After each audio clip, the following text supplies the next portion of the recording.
అందరూ ఎలా ఉన్నారు? కుశలమే కదా? పదండి కథలోకి వెళ్దాము. కథ పేరు ఆవిష్కరణ. రాసింది డాక్టర్ పీకే జయలక్ష్మి. మేడం, ఇవాళ సాయంత్రం 6:30కి మధురానగర్ ఓల్డేజ్ హోంలో నా కథా సంకలనం ఆవిష్కరణ సభ జరుగుతుంది. తప్పక రావాలి అన్నాను ఇన్విటేషన్ ప్రిన్సిపల్ రాధాదేవి చేతిలో ఉంచుతూ. ఓ, వెరీ గుడ్. కంగ్రాట్స్ దివ్యా. ఇంతకీ ఎవరు రిలీజ్ చేస్తున్నారు? ఆసక్తిగా అడిగారావిడ.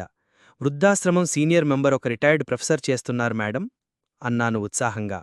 ఓ నో, లోకల్ ఎంపీనో, కనీసం మేయర్నో, కమిషనర్తో పిలిస్తే ఎంత బాగుండేది. అది కూడా వృద్ధాశ్రమంలో కాకుండా ఏ హోటల్లోనో ఫంక్షన్ పెడితే ఎంత గ్రాండ్గా ఉండేది.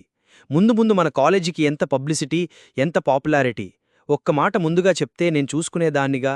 కించిత్తు కినుకుగా అంటూ, ఓకే, ఆల్ ద బెస్ట్, వీలైతే వస్తా అందామ తాడ్డు సొరుగులో పడేస్తూ. నాకు మనసు చివుక్కుమనిపించింది. నా ఉద్దేశాలు, ఆదర్శాలు వీళ్లకు తెలియవు. సామాజిక స్పృహతో నిండిన రచనలు చెయ్యడమే కాకుండా సమాజానికి, వృద్ధులకేదో చెయ్యాలనే తపన నాలో మెండు.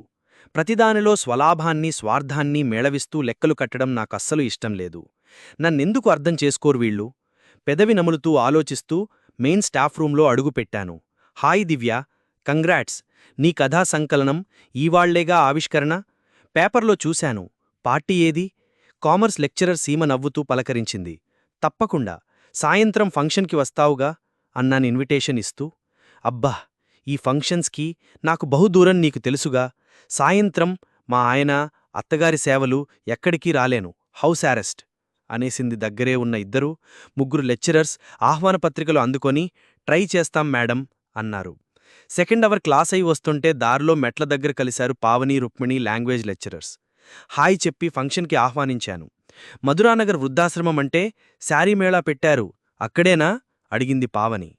వావ్, అదేనే. ఆ మధ్య మన వాళ్లంతా భలే భలే చీరలు కొనుక్కున్నారు. ఈవాళ్లే లాస్ట్. మనమూ వెళ్దాం. మా అన్నయ్య 1000 రూపాయలు పంపాడుగా అంది తొందర చేస్తున్నట్లు. ష్యూర్ అని నా వైపు తిరిగి, టైంకి గుర్తుచేశావు దువ్యా. నీ ఫంక్షన్ చూసుకొని షాపింగ్ చేస్తాం. ఇంతకీ డిన్నరుందా అడిగింది ఆశగా. వాళ్ల మనస్తత్వం అర్థమైపోయింది నాకు. హోంలో సభ పెట్టాంగదా, వాళ్లే స్నాక్స్, టీ అరేంజ్ చేస్తున్నారు సాయంత్రం. నవ్వుతూ చెప్పేసి ముందుకు నడిచాను. మరి వాళ్లు స్నాక్స్ ఇస్తే నువ్వు డిన్నర్ ఇవ్వొచ్చుగదోయ్ అంటూ వెనక నుండి ఇద్దరు ఏదో జోక్స్ వేసుకుని నవ్వుడం వినిపించింది. నా రూంలో ఫ్యాన్ వేసుకుని కూర్చొని ఆలోచనల్లో పడ్డాను.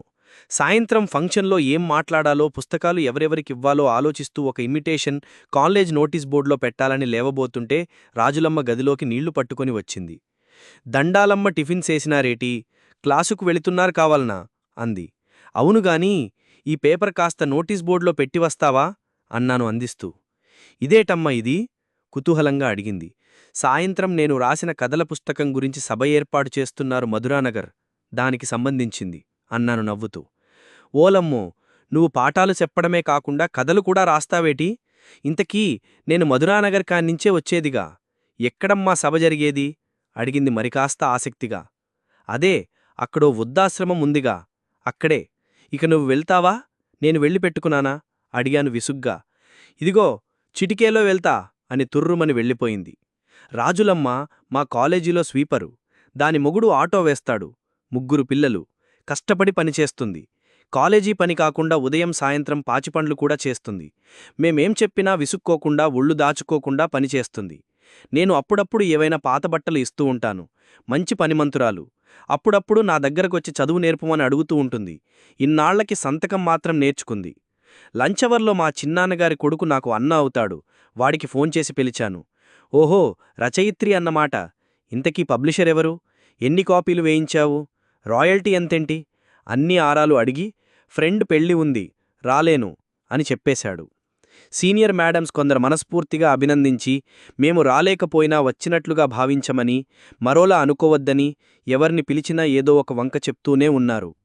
చుట్టాలు వస్తున్నారనో, ఒంటరిగా రాలేమనో, పిల్లలకి హోంవర్క్ చేయించాలనో, కొందరైతే ఏం పార్టీ ఇస్తావు, స్వీట్స్ తేలేదే, సాయంత్రం ఏ చీర కట్టుకుంటావు, పుస్తకాలమ్మిన డబ్బుతో ఏం కొంటావు, ఇలాంటి చచ్చు ప్రశ్నలే కాని ఒక్కరు కూడా పుస్తకంలో ఎన్ని కథలు రాశావని గాని, ఎంత కష్టపడి రాసుంటావని గాని, పుస్తక రూపం రావడానికి ఎంత ప్రయాసపడి ఉంటావని గాని మాట వరుసకు కూడా అనలేదు. ఎవరు వచ్చినా రాకపోయినా ఏదీ ఆగదు కదా. అనుకున్న ప్రకారం వృద్ధాశ్రమంలో విశ్రాంతాచార్యుల చేతుల మీదుగా పుస్తకావిష్కరణ జరిగింది. నేను అనుకున్నవాళ్లు గాని నా సర్కిల్ వాళ్లు గాని ఎవ్వరూ రాకపోయినా సాహిత్యాభిమానులు, నా శ్రేయోభిలాషులు కొందరు పేపర్ చూసి కొందరు రావడం నాకెంతో ఆనందాన్ని కలిగించింది. హాల్ దాదాపుగా నిండింది. వృద్ధాశ్రమంలో ఇలాంటి ఫంక్షన్ జరగడం ఇదే ప్రథమమంట. పుస్తకం ధరలో సగానికి విక్రయించి ఆ సొమ్ము వృద్ధాశ్రమానికి బహుమతిగా ఇవ్వాలని నేను మా ఆయన అప్పటికప్పుడు నిర్ణయం తీసుకున్నాము. వెంటనే సెక్రటరీ అనౌన్స్ చేశారు ఆ విషయాన్ని. దివ్యా దినేష్ దంపతులు ఆవిష్కరణానంతరం కథా సంకలనాలను కొనుక్కున్నవారికి డిస్కౌంట్ ఇవ్వడమే కాకుండా ఆ సొమ్మును మన ఆశ్రమానికి డొనేట్ చేయదలిచినందున అందరూ కొనుక్కోవాల్సిందిగా అభ్యర్థిస్తున్నాము అని మొట్టమొదటి కొనుగోలు చేయడానికి వచ్చిన వ్యక్తిని చూసి తెల్లబోయాను. ఎవరో కాదు, రాజులమ్మ. 50 రూపాయలు తీసి సెక్రటరీ చేతిలో పెట్టి పుస్తకం అందుకుంది. ఒకళ్ళని చూసి ఒకళ్ళు దాదాపు 10-12 మంది దాకా పుస్తకం కొనుక్కున్నారు. చెప్పినట్లుగా ఆ సొమ్ము వృద్ధాశ్రమానికి అందజేశాము. చివరగా నాకు శ్రీవారికి ఆశ్రమం వాళ్లు సమ్మానం చేసి ఆశీర్వదించారు. మంచి పని చేస్తున్నందుకు అభినందించారు. మర్నాడు కాలేజీకి వెళ్లగానే అంతా పలకరించారు. ఫంక్షన్ బాగా జరిగిందా?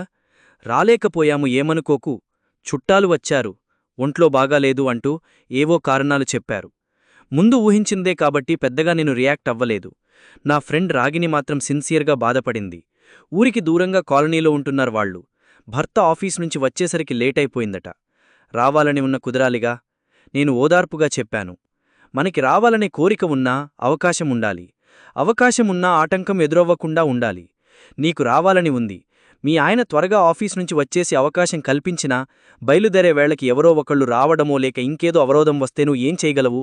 అందుకని ఆసక్తి, అవకాశం, అవరోధం ఈ మూడూ ముడిపడి ఉంటాయి. తెలుసుకో. అవకాశముండి అవరోధాలు లేకపోయినా కొంతమందికి ఆసక్తి ఉండకపోవచ్చు. వాళ్ల ఇంట్రెస్ట్లు వేరుగా ఉండొచ్చు. కాబట్టి రాగిని, నువ్వేం ఫీల్ అవ్వకు, నెక్స్ట్ టైం బెటర్ లక్ అని రూంలోకి వచ్చాను. రాజులమ్మ నవ్వుకుంటూ నా టేబుల్ తుడుస్తోంది. హాయ్ రాజులమ్మ, చాలా థ్యాంక్స్. పిలిచినవాళ్లు రాకపోయినా పిలవకపోయినా నువ్వు నా ఫంక్షన్కి రావడమే కాకుండా పుస్తకం కూడా కొన్నావు. అయినా నీకు రావాలని ఎలా అనిపించింది? ఆసక్తిగా అడిగాను. ఏటమ్మా మరీ చెప్తారు, ఇంత పెద్ద కాలేజీలో అందరేసి పిల్లలకి భలే పాఠాలు చెప్పే టీచరమ్మవి. ఏ ఫంక్షన్ అయినా స్టేజ్ మీద చక్కగా ఉపన్యాసాలిచ్చేస్తావు. పిల్లలతో సానా సరదాగా నవ్వుతూ మాట్లాడతావు. టీచర్లతోనే కాకుండా మాలాటి పనోళ్ని కూడా పేరుతో పలకరించి కట్టం సుఖం మాట్లాడతావు. అలాంటిది నువ్వు పుస్తకం సభ అవుతుంటే రాకుండా ఎట్టుంటాను? అదిగాదు, నీకు పనులుంటాయిగా సాయంత్రం. పనులు పిచ్చి పనులు రోజూ ఉండేయేగా. మా అత్తకి గుంటల పని అప్పజెప్పి వచ్చినా. ఓలమ్మో, పెద్దోళ్లంతా నీ పుస్తకం గురించి ఎంత బాగా మాట్లాడారమ్మా. నువ్వు సరేలే, ఎప్పుడు బానే మాట్లాడతావుగా, అందుకే ముందు నేనే కొనాలా అని పుస్తకం కొనేసినా అంది నవ్వుతూ. నీకు చదువు రాదుగా, ఏం చేస్తావా పుస్తకాన్ని? ఆశ్చర్యంతో అడిగాను. ఏటీ, చదువురాదా? ఎంత మాటనేసినావు తల్లో. నానుండేదెక్కడా? స్కూల్లోనేనా? ఇంటకాడ నా గుంటలు చదువుకుంటున్నారా నేదా? ఎవరినడిగితే చదివి పెట్టరు చెప్పు. ఖాళీ టైంలో ఒక్క కథ చదివి చెప్పమంటే చెప్పరా ఆ మాత్రం? ఇంత పుస్తకం నువ్వు కష్టపడి రాయగా నేన్నేంది నా మాత్రం 50 రూపాయలెట్టి చదివించుకోలేనా? ఏటో పిచ్చి తల్లి, ఇన్ని చదువులు చదివావు, ఈ మాత్రం తెలీదా అని నవ్వుకుంటూ చీపురు తీసుకుని వెళ్ళిపోయింది. ఎంత ఆశ్చర్యం! పెద్ద చదువులు చదివి పెద్ద ఉద్యోగాలు వెలగబెడుతూ కూడా తోటి ఉద్యోగిని అభినందించడానికి ఆమడ దూరం పారిపోతుంటే, ఏమీ చదువుకొని ఒక చిరు ఉద్యోగి చదువు పట్ల ఎంత మన్నన కనబరుచుతోందో చూస్తుంటే రాజులమ్మ వ్యక్తిత్వం ముందు నాకు అందరూ మరుగుజ్జుల్లా తోయారు.